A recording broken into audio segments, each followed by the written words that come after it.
샬롬, 기도원 김 목사의 동행입니다. 제가 밀라노에 살면서 한 10여 년 만에 가장 큰 눈이 왔었어요. 10cm 이상 눈이 쌓이는 그런 경험을 했습니다.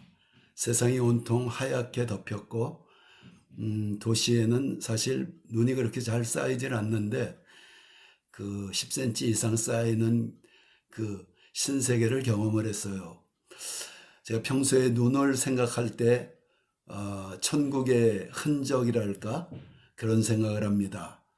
우리가 때가 되면은 영원한 생명 속에서 살아가는 그 영원한 나라의 그 흔적을 하나님이 이 세상에 조금 나타내 보이신 게 아닌가 그런 생각을 하게 됩니다. 그동안 우리가 마태복음을 강해해 왔는데 오늘은 2021년 새해를 맞아서 새해를 어떻게 맞이해야 될 것인가 그런 부분에 대한 말씀을 오늘 함께 나누기를 원합니다. 오늘 하나님 말씀은 창세기 1장 14절입니다. 하나님이 이르시되 하늘의 궁창에 광명체들이 있어 낮과 밤을 나누게 하고 그것들로 징조와 계절과 날과 해를 이루게 하라. 거의 정지되었었던 2020년이 지나고 어김없이 새해가 다가왔습니다. 그리고 오늘 첫날을 맞이했습니다. 그 새해 1년 단위로 시간을 나눈 것은 하나님이십니다. 하나님이 지구의 자전과 또 태양을 중심으로 도는 공전의 현상을 우리들에게 허락하셨고 그 인류의 선조들이 오랜 시간에 걸쳐서 반복되어지는 그 현상을 보면서 하루와 그리고 사계절과 1년 이렇게 나눠서 시간을 활용을 했었습니다. 그러니까 본래 한 해를 나눈 것은 하나님이셨고 그것을 인간이 발견해서 그 오늘날 한 해라는 그 시간으로 우리가 새해를 맞고 있는 것입니다. 그렇다면 새해의 의미는 무엇입니까? 여러 가지가 있을 것입니다. 그러나 그 중에 가장 큰 의미, 중요한 의미는 새 기회, 새 출발입니다. 한 해를 맞이할 때 우리가 새로운 마음으로 새롭게 결심합니다. 사람은 누구나 완벽하게 인생을 살아내지 못하죠. 그러다 보면 한 해를 살아가면서 우리 삶이 많이 헝클어지고 그리고 우리 계획들이 그 신년에 세웠던 계획들이 흐지부지 되어지는 현실을 보게 됩니다. 그리고 하나님이 새해라는 시간을 주셨을 때 우리는 새롭게 그 새해를 계획을 세워서 새 기회로 삼고 새 출발을 하게 되는 것입니다. 그렇다면 이런 문제가 대두됩니다. 어떻게 출발할 것인가? 분명한 목표를 세워야 됩니다. 우리가 열심히 살아도 방향 없이 살면은 그 삶은 제대로 된 그 열매와 결실을 충분히 기대할 수가 없는 것입니다. 인생은 항해인데 그 항해 중에 만나는 인생의 크고 작은 풍랑들을 해결하기 위해서 우리가 열심히 노력을 합니다. 그러나 그 풍랑을 해결한들 방향을 잃는다면은 그 인생은 의미가 별로 없는 것이 됩니다. 방향을 잡고 그리고 풍랑을 헤쳐나가야 목적지에 도달하게 되는 것입니다.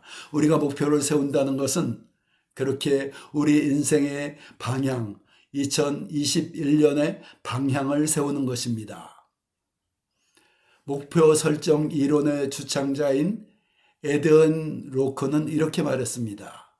목표가 구체적이고 도전적이면은 성과가 뛰어나다. 그러므로 우리는 첫째로 목표를 구체적으로 세워야 됩니다.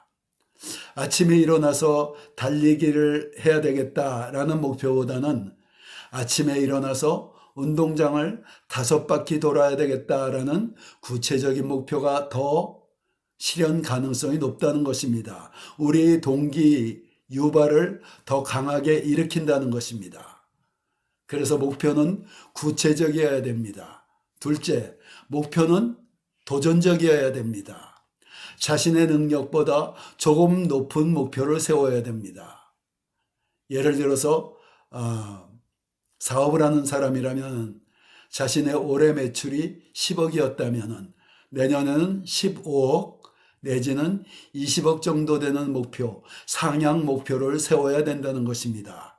그러나 그 목표가 너무 터무니없이 내 능력 밖의 것이라면 그것 역시 우리 동기를 제대로 유발하지 못한다는 것입니다. 그래서 우리 목표를 세울 때 첫째는 구체적이고 둘째는 도전적인 목표를 세워야 된다는 것입니다. 그렇다면 구체적으로 어떤 목표를 세워야 되겠습니까?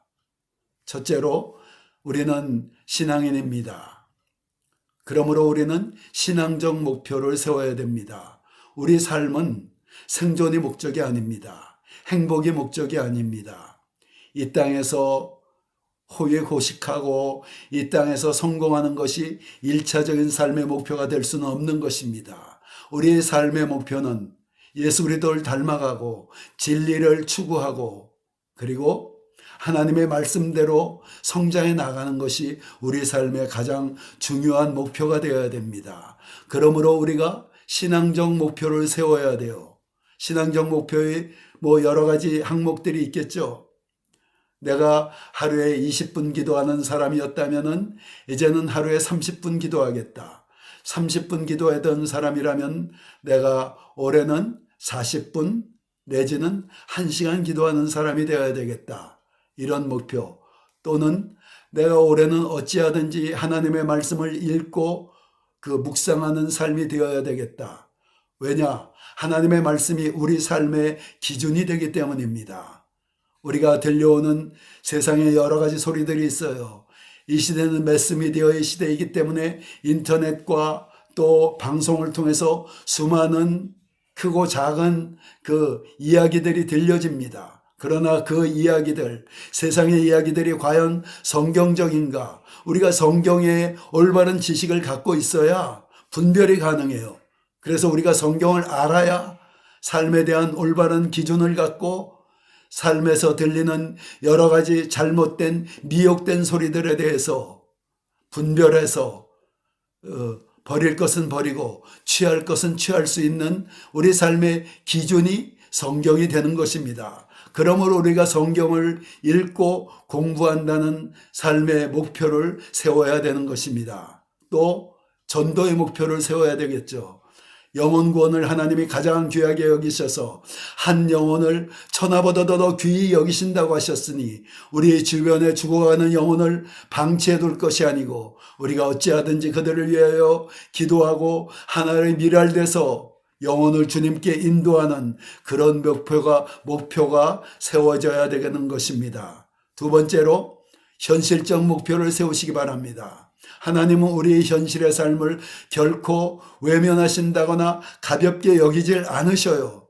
우리의 입장과 처지를 아십니다. 우리가 땅에서 발을 딛고 살아가는 이 현실 속에서 살아가는 인생들이라는 것을 아셔요. 그래서 주기도문에도 3가지는 하늘에 속한 기도, 그 나머지는 땅에 속한 기도 이렇게 가르치신 것입니다. 그 가르침 중에서 첫 번째가 일용할 양식을 달라고 기도하라고 가르치신 것이에요. 그러므로 우리가 현실적인 목표를 세우시기 바랍니다. 여러분들이 올해는 집을 사기를 원하십니까? 집을 사는 현실적인 목표를 세우시기 바랍니다. 올해는 또 내 사업이 확장되기를 원하신다면 확장되는 현실적인 목표를 세우시기 바랍니다. 그리고 3번째로 자기 실현, 자아 실현의 목표를 세우시기 바랍니다. 언어 공부를 하기를 원하신다면 영어나 또 자기가 살고 있는 나라의 언어를 배우는 그런 목표, 자아 실현의 목표를 세우시기 바랍니다. 건강의 목표를 세우시기 바랍니다. 그런 여러 가지 자아 실현의 목표 또는 올해는 경건의 연습을 해야 되겠다. 헛된 말들을 좀 삼가고 헛된 것들을 좀 멀리하고 주님과 동행하는 그런 자아실현의 목표를 세우시기 바랍니다. 이렇게 우리가 그 신앙의 목표, 현실적인 목표, 자아실현의 목표를 세우되 초두에 말씀드렸듯이 구체적으로 그리고 도전적으로 우리가 할 수 있는 것보다 조금은 더 상향된 그런 목표를 세우시기 바랍니다.